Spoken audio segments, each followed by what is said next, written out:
Hey, what is going on, everybody? Welcome to Super Lunch Roast Podcast, episode number 96. I am Brendan. No UFC, but we still had fights this weekend. Bellator 273, Bader versus Maldavsky, the Fedor pupil slash Phenot, Russian Phenot, whatever you want to call him, as well as Benson Henderson, Hendrik Corrales, and Saad Hamasi fighting on that card. Well, also the first Eagle FC card, Eagle FC 44, or the first, I don't know, whatever. It's Khabib's promotion. Took place in Miami. Sorry if I sound a little under the weather, because I am. This has not been a banner weekend for me doing much. It has been pretty rough. So if you hear me sucking on a cough drop or sniffling more than usual or sounding stuffed up, then that is why. Okay, before we get started, please like and subscribe. I know I'm not talking about the UFC today. Maybe we will. You know what? We'll preview, I'm pretty sure, Sean Strickland's fight. He's coming up this weekend, so next weekend. So we'll talk about that one.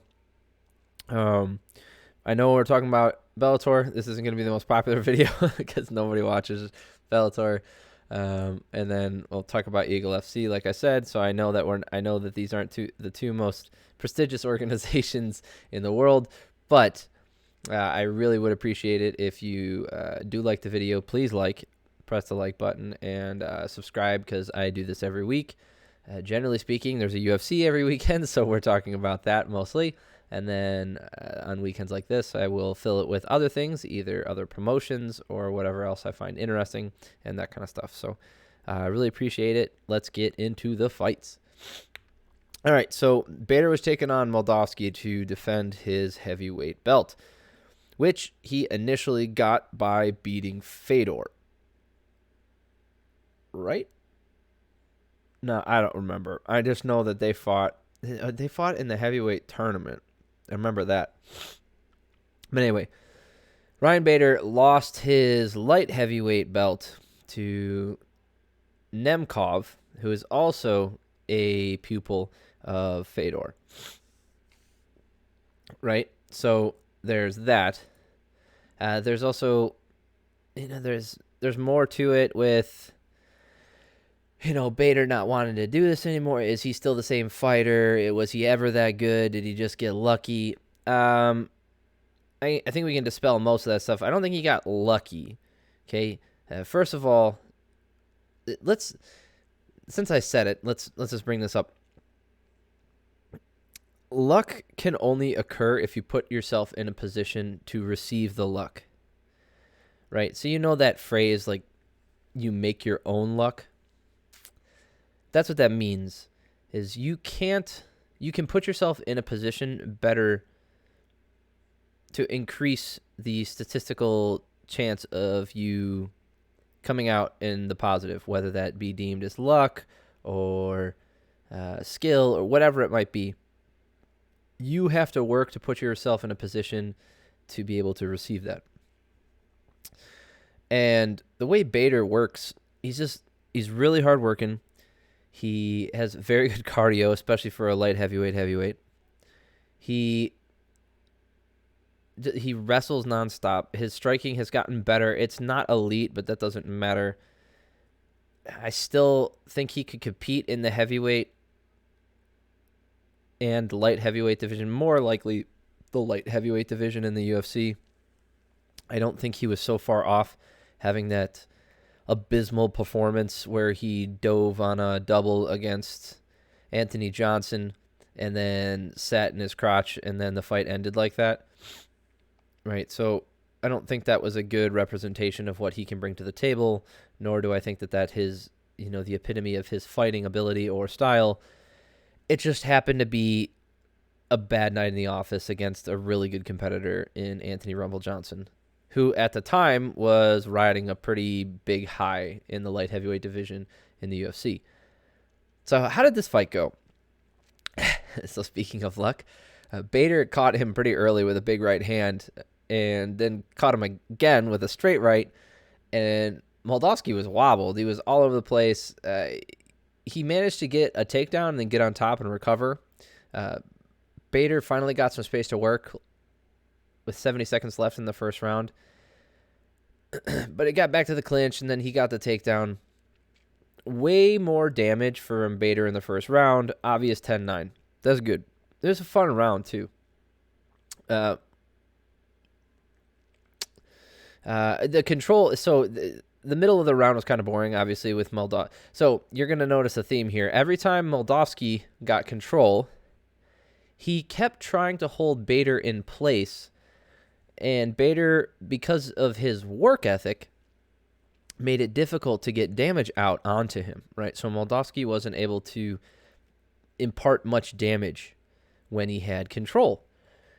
It was all spent trying to maintain that control. And I'm telling you this because Bader made that happen. So when I say these things like Maldavsky did no damage, that's what I'm talking about. So in the start of the second round, they both come out swinging big, nasty hooks. It looks so dumb. Like, just sloppy shots. They end up in a clinch, and Bader hits him with a nut. Hits him in the nuts with a knee. That's silly. Maldavsky ended up getting into the ground again, but he did no damage. And Bader managed to get back up. But that second round, nobody really did an outstanding amount of damage. Nobody really outworked the other person. Struck the other person.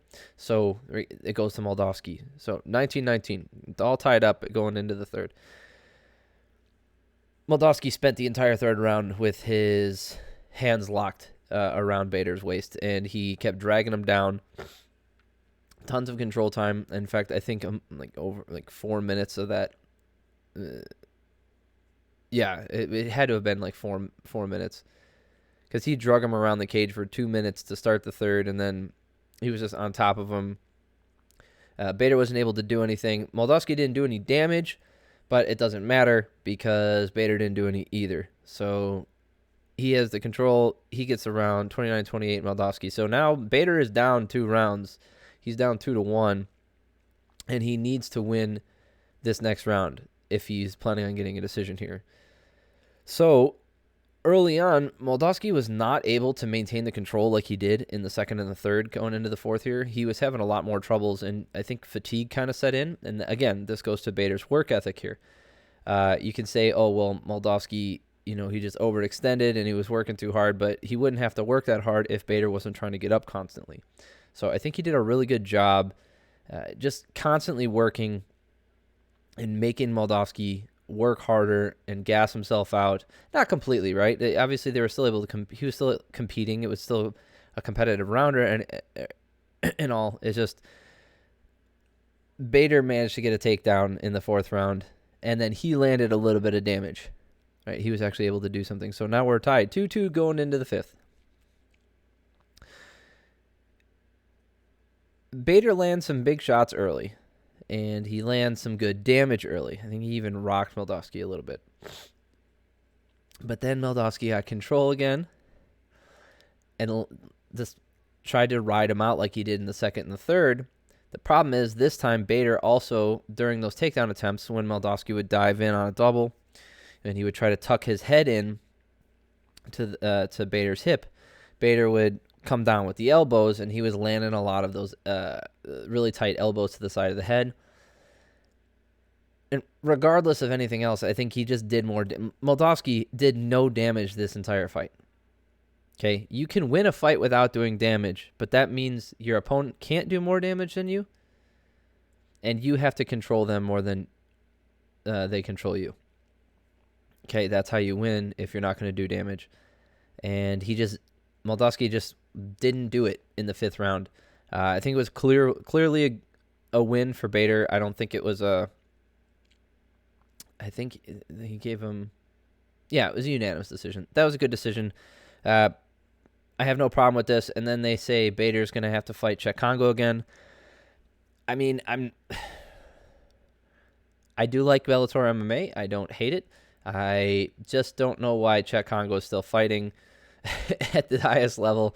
The dude fights like Bob Sapp. Does little to no. Like, he should be able to outstrike almost every heavyweight that he goes up against with his vast striking experience. He just chooses not to. He plays it super safe, gets by doing the bare minimum, takes every easy out he can get to catch a paycheck. He has Bob Sapp written all over him. It's just it's frustrating to watch him now. It's frustrating. He's not an exciting fighter to watch, and if he does get a knockout, it seems almost like by accident. So, I mean, I'm not super excited to watch that fight, but it's happening. Okay, let's get to a really interesting and fun fight. Islam Mamedov versus Benson Henderson. So, Mamedov is a pupil / student of Khabib, and Khabib was out there coaching. So, remember, Khabib is undefeated as a coach. Benson Henderson ends up getting the split decision here.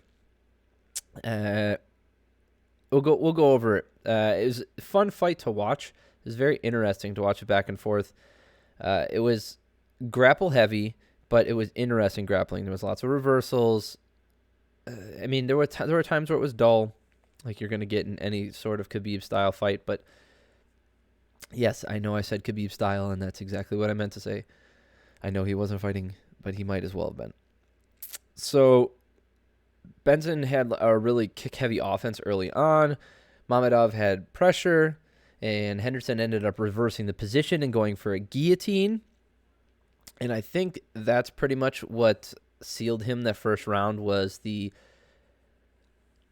damage on the feet and then attempting that guillotine, actually putting Mamedov in a precarious position.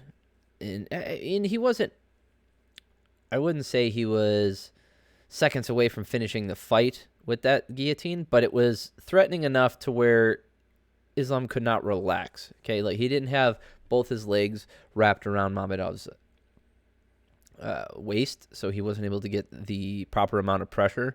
But you can still finish a fight with a high elbow guillotine. Just Mamedov was doing a very good job applying forward pressure himself and taking pressure off of his neck.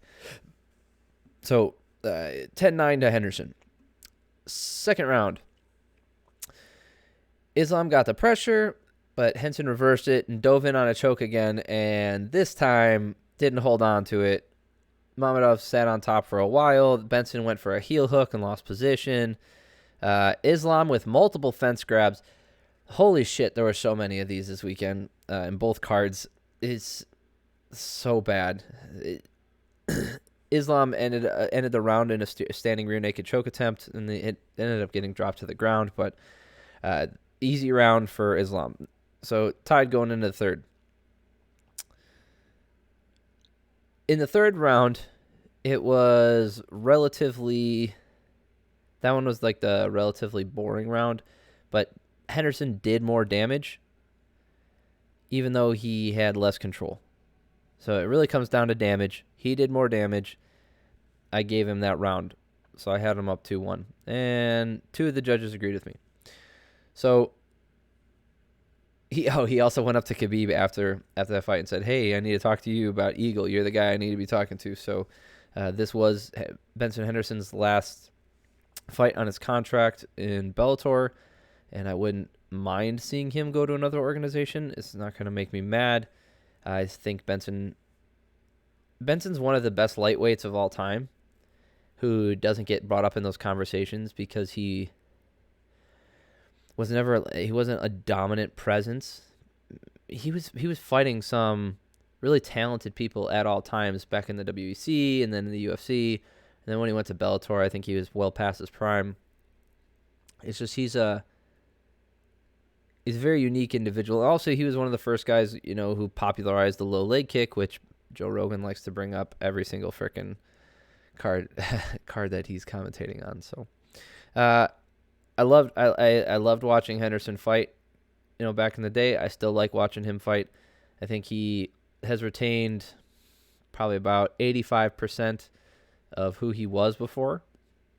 So coming from the lightweight champion of the UFC, 85% of that beats most lightweights in the world on any given night. And I mean, yeah, he's been on a losing streak, which sucks, but again, he's been still fighting really good competition in Bellator. What are you supposed to do? Losing to Michael Chandler, like, there's no shame in that.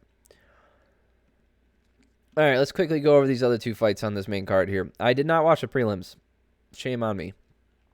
Henry Corrales versus oh crap, I don't know this guy's name. Lee. Henry caught a kick in the first round and landed a big left hook that put him on his butt. Fight was taking place mostly on the outside in kickboxing range, poking and prodding. A lot of low kicks. Henry trying to jump his way into range. Couldn't really figure it out, but Henry did more damage in the first round, 10-9. In the second round, Lee was doing a good job circling, landing hit damage of his own. I wouldn't be mad if they gave if it was 19-19 going into the third. But here's the problem. There was an eye poke in the third round. It was incidental. They were in close, and Corrales went to go. It was either post or push.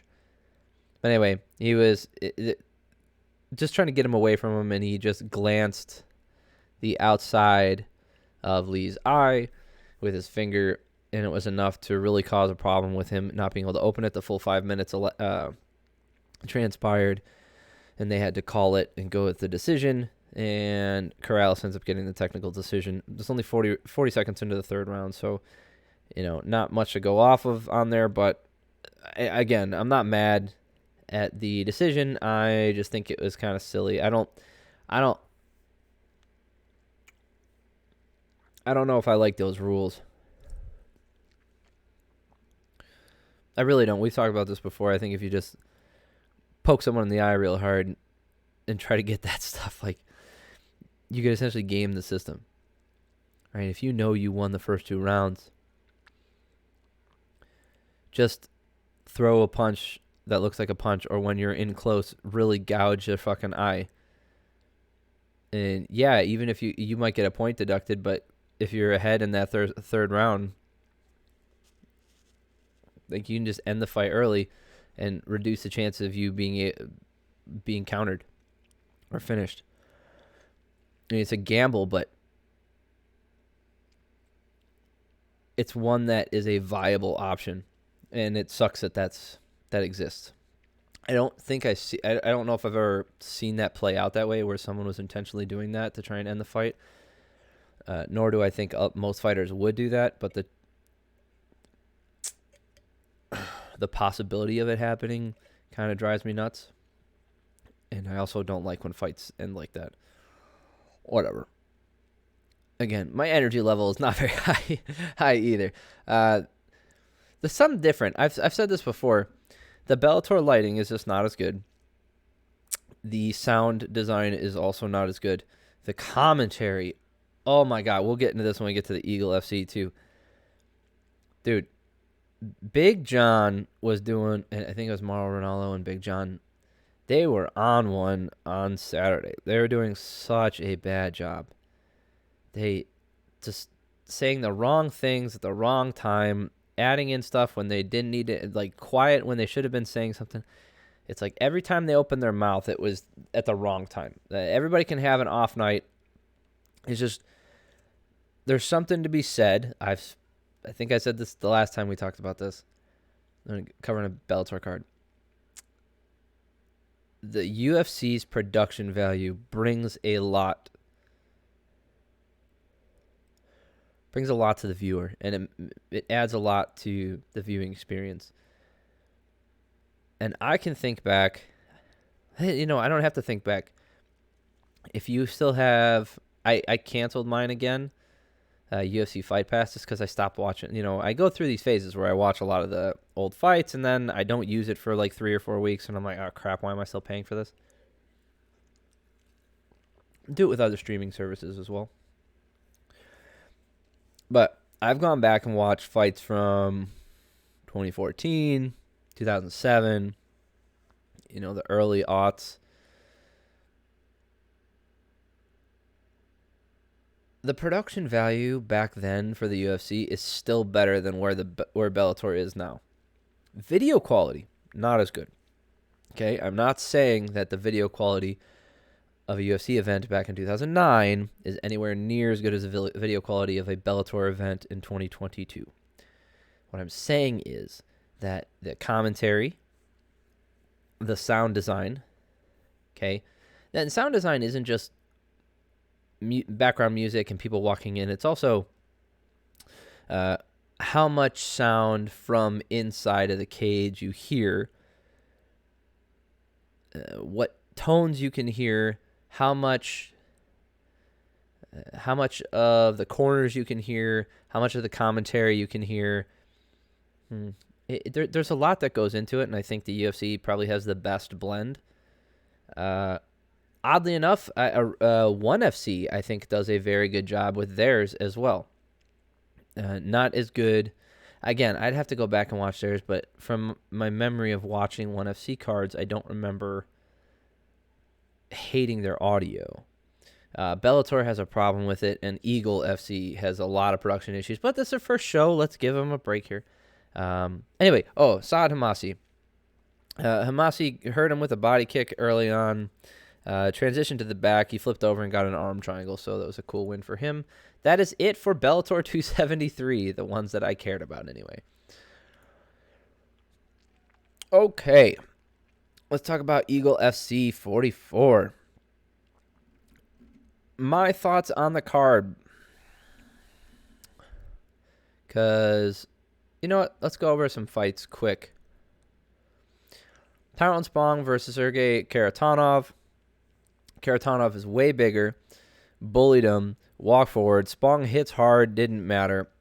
Sergey got on top for the whole round in the first round, and then on the second round, it ends up getting a TKO based off of his size. Not the best example of good MMA, but who cares? Sugar Rashad Evans defeating Gabriel Checo via unanimous decision. All 3 rounds went to Evans. Evans had top control almost the entire time. In each of the rounds, he spent a lot of time in control, doing ground and pound from the top. Nothing crazy, not a ton of damage, but enough. Checo he was going for some hooks and heel hooks and leg lock attempts and things like that to try and throw him off, but did not do a good job of it. I felt like Rashad Evans looked good enough to fight somebody else of maybe a little higher caliber. Let's not throw him into the deep end quite yet if he's planning on fighting anymore. All right, probably one of the best fights of the card, Ray Borg versus Cody Gibson. I have a lot to say about the way they commentated this, but anyway, Borg was having trouble with the distance early on, but then he found the distance. He started landing some shots about halfway through the first round. He was having a problem because he's shorter. He doesn't fight at 135. He's a 125er. I understand he's missed weight before, but this is the opportunity he was given, and he's fighting a guy who's fucking gigantic in Cody Gibson, also a former UFC fighter. So Gibson was kind of picking him apart, choosing his shots, ducking, rolling with the punches, doing a good job. When Borg would kind of try to move in, Borg wasn't able to get a hold of him or do any takedowns or anything like that, and he was just having a problem trying to manage distance effectively. Even when he was trying to move his way in and rush his way in, he just couldn't land anything significant. And then about halfway through the first, Borg started to find his range. Started landing shots, a couple to the body, a couple up top, nothing crazy. And, after the way that first round played out, Gibson looked amazing. Definitely outlanded him, did more work, did more damage. A 10-9 for Gibson all day, no problem. But you could tell that Borg was really working his way towards making it a more competitive fight, especially after the first half of the first round. And I think if you take that section of that first round and that plays out for the entire first round, it's a much closer call. So Gibson kind of got suckered into a bit of a brawl in the second round, and Borg was able to do some more damage, which is pretty cool. And then Borg hurt him to the managed to land a big shot to the body, and hurt him to the body, and then everything changed. And he was landing. That's the thing, is like he was landing before that, and then he lands this big shot to the body, hurts Gibson, and manages to end up on top after some grappling, and spend a lot of that second round in a dominant position after doing more damage. So 1-1 going into the third. And then Borg spent the entire third round on top. So easy win for him, 29-28. One of the judges gave him a 27. Like one of the rounds, I think probably the second round, a 10-8. I don't know about that. That's really weird. All right. Well, I'll make a comment about this, and we'll circle back when I talk about the commentary team and stuff like that. The way they were talking about Gibson, it was like he was the second coming of fucking name a guy. He was the second coming of Jesus. The way that they were talking about him out there, saying, which was funny because then in the start of the third, they were talking about how, before this, this is why this fight was supposed to be the closest one. They're so equally matched. But all the way through the first round and through the second round, up until he got hurt, even though he was getting touched, Gibson looks so good. He's rolling with the punches. Those guys are, these announcers were just so full of shit. I'm going to comment on that in a bit. Cejudo, oddly enough, was the only voice of reason out there during this fight. Kamaru was saying that Gibson's going to get that call. Man, he's going to get that call. You know which one. He's going those 3 letters.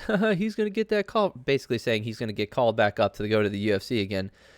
Boy, was he fucking wrong. I mean, it's just...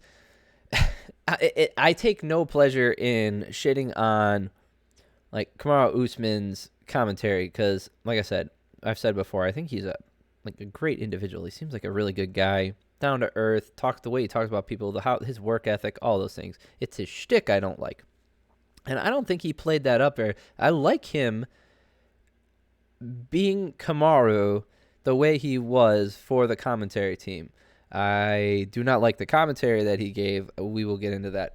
Let's go over the rest of these fights real quick. Oh, boy. Okay. Ramazan Karamagomedov. Ramazan Karamagomedov versus he defeated John Howard.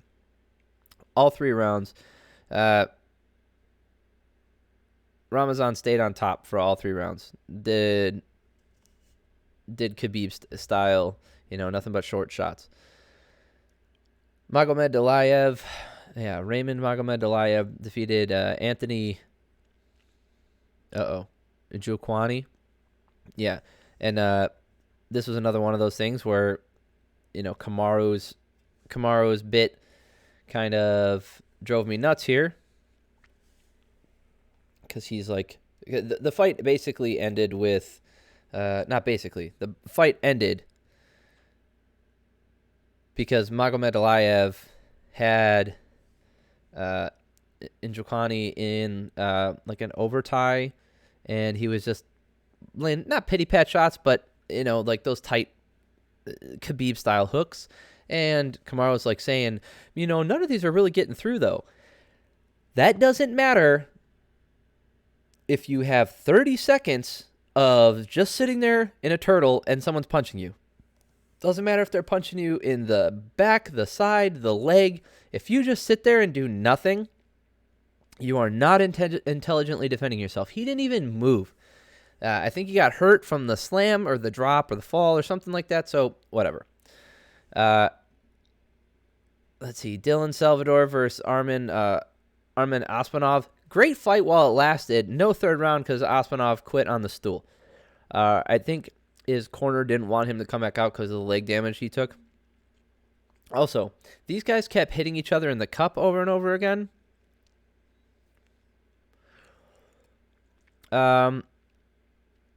These guys kept hitting each other in the nuts. A little bit awkward. This fight was also constantly grabbing the fence and stuff.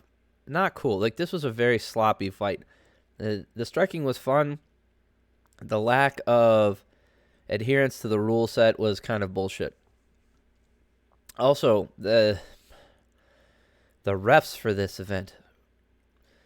The one guy with the mask on, I don't know what his deal was, but he was stopping the fight all the time. Like one of the times, Salvador was on his back, and Osmanov, with a straight down punch, punched him in the nuts, and he did that to him twice. I've never seen that before. Whatever. Okay. Jorgen De Castro got kind of a surprise guillotine versus Sean Asher. DeMarcus Jackson defeating Miles Hunsinger via TKO. That was a horrible stoppage. Bad stoppage by Marco Perez. And he had that face like, I don't fucking care what people think about me. This is my decision. It is what it is. Bunch. Sean Bunch defeated Ferdov's Kasanov. Bunch looked like crap. Kept getting caught. Not really doing anything. These fights, not great. Zane versus Rajabam.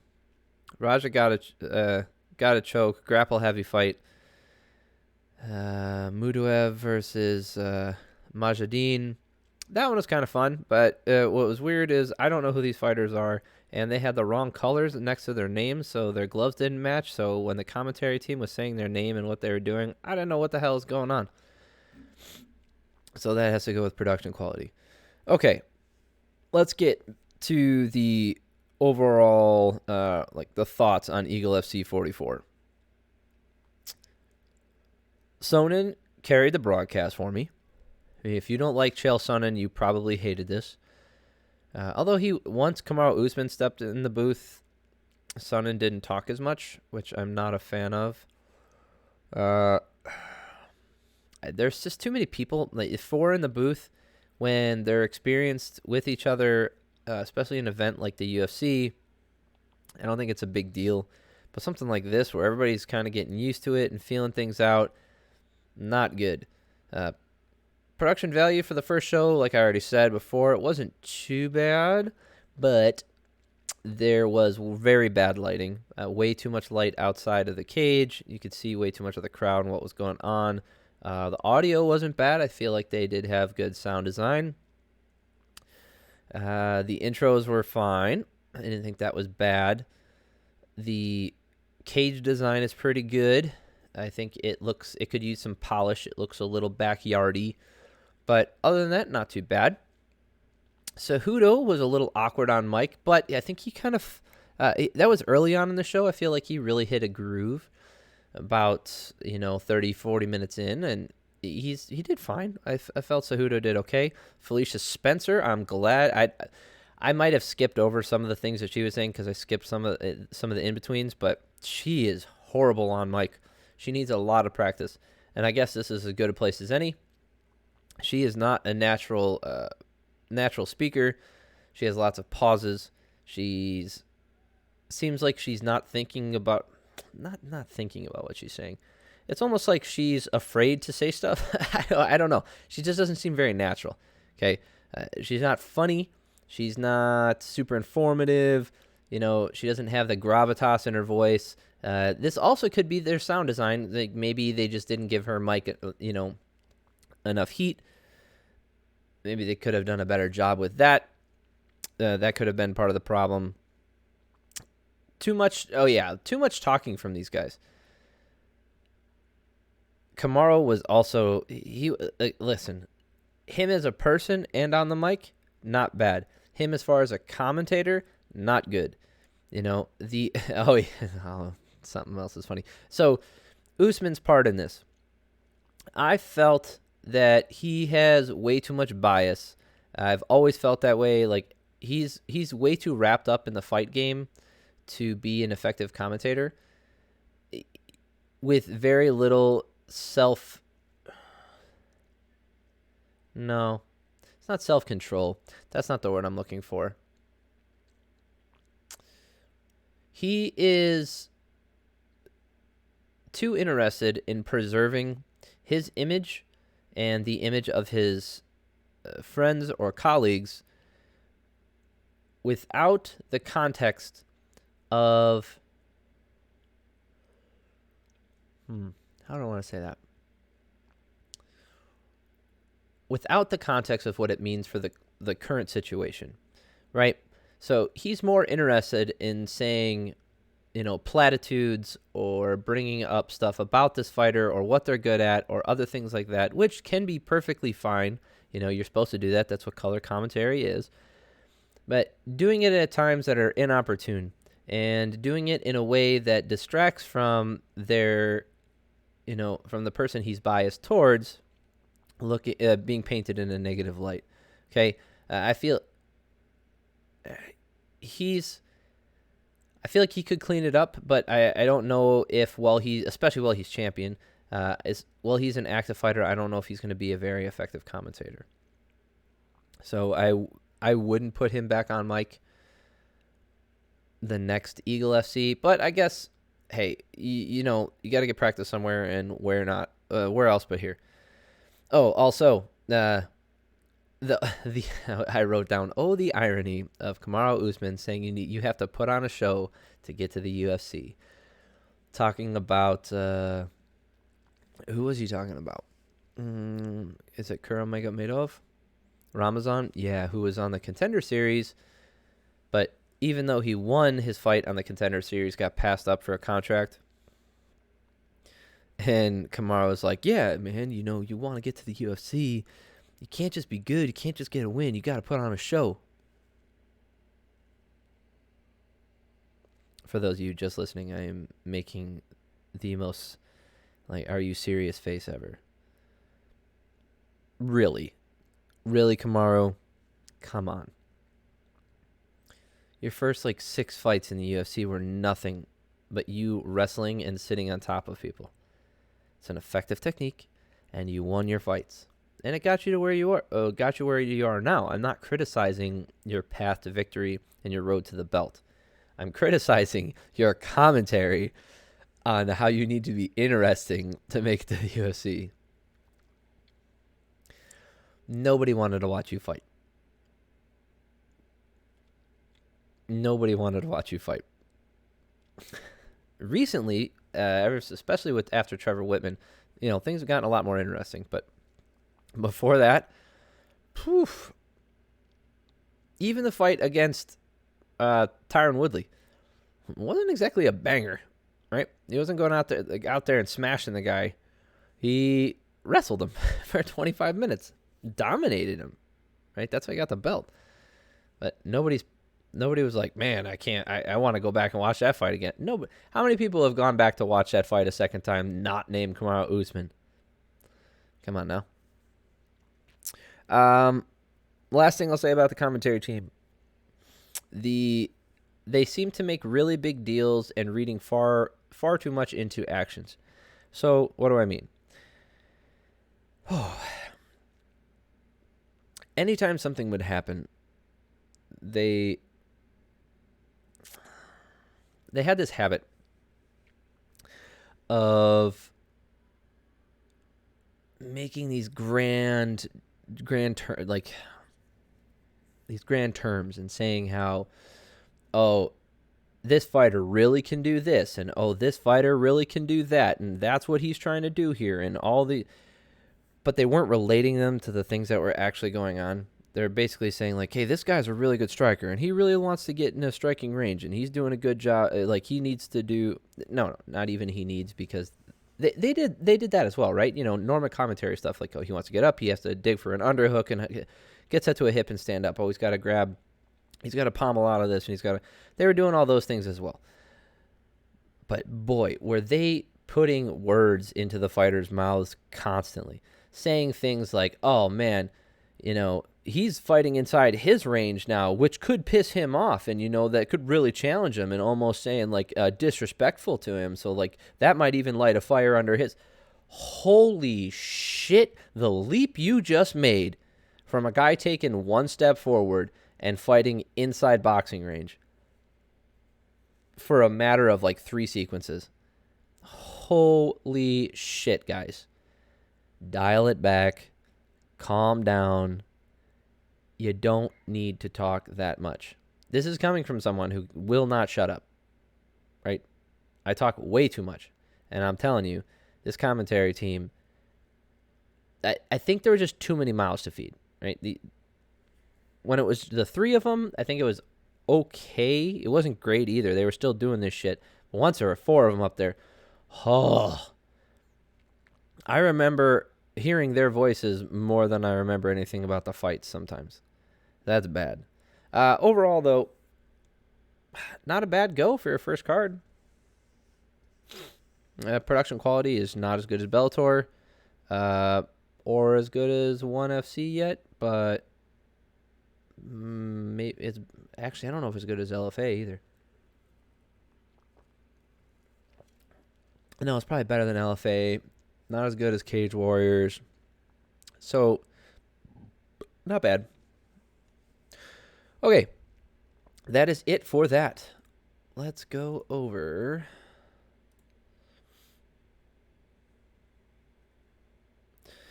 All right. Jack Hermanson taking on Sean Strickland. That is coming up on the 5th. Puna Healy Soriano versus Nick Maximoff. Sam Alvey's fighting Phil Hawes. So Sam Alvey could win that fight, even though I think he's on a 4 or 5 or 6 fight losing streak. But, you know, you put yourself in their position to get hit, and you don't want to wrestle against Sam Alvey. You're playing with fire. Brian Battle's fighting. Julian Arosa. There's Steve Peterson. Miles Johns. Hakeem Dawodu. Marc-Andre Barreau. Jason Witt. Alexis Davis. Jules Yost. This is not the worst card I have seen. There are a lot of middleweights. A lot of middleweights. Middleweight, welterweight, middleweight. Feather, bantam, feather, middleweight, welterweight. Jack Hermanson versus Sean Strickland. You know, I don't know how much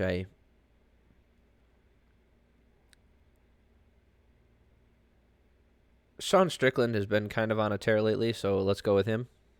I wouldn't put money on this. I think it's going to be a fun fight to watch. They both can strike, but Jack Hermanson's a really good grappler. Yeah, he's 1, 2, 3, 4, 5. Has he won more than 5 in a row? No.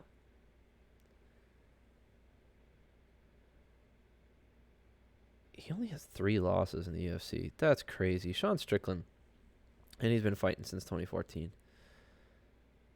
Cool. He's really made it. Like, this is, you know, he gets this win and he puts himself in title eliminator contention. Holy shit. That's nuts. 24-3. Oof. Yeah, I guess we're not doing much of a breakdown. I don't got much to say on that one. I think it's just going to be fun to watch. Plus, this video's gone on long enough for someone, or for non-UFC weekend. So, I appreciate it. If you guys made it this far, I don't know how. I appreciate it. You guys are as big of MMA fans as there can be.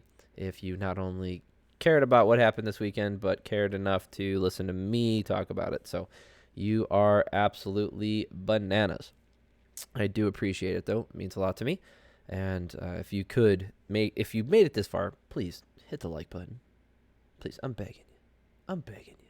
Just hit the like button. Please hit the like button. Subscribe to the channel for more stuff like this. We put out videos every single week, at least one a week. And that's usually what we do. On a Sun, it'll be the staple. The Super Lunch Bros main videos come out on Sunday, and then any subsequent ones will come out during the week. That might cover something else, but for the foreseeable future, Sundays are going to be the primary video and pretty much the only thing coming out. So unless something changes or I get some crazy requests, that's going to be the go-to. Yep, that's it. I really appreciate y'all. Tell me what you guys thought. Tell me what you thought about the Did you watch Eagle FC? You know it's free, right? You don't have to pay for it. It's on Flickr, I think. Or Flexcast is what it's called. It's free. You watch all the fights for free. You can get it on your phone. You can go on. I watch on the computer. Free fights. And you can put it on in the background, and you hear a loud noise. You can go watch the replay. It's similar to how a lot of people watch the UFC anyway, so that's kind of fun. Just more MMA content for you, and it's perfect. It's super free, so super free. It's free. It's super easy and free. Okay, cool. Like I said, let me know what you thought about it. Let me know what you thought about Bellator. Are you interested in the heavyweight belt going forward? Are you interested in Bellator at all? Do you think the hype of Bellator has died down lately? I do. Let me know what you think about this weekend's card for the UFC. And yeah, let me know what's going on in your life. Okay. I really appreciate y'all. I do. Love you.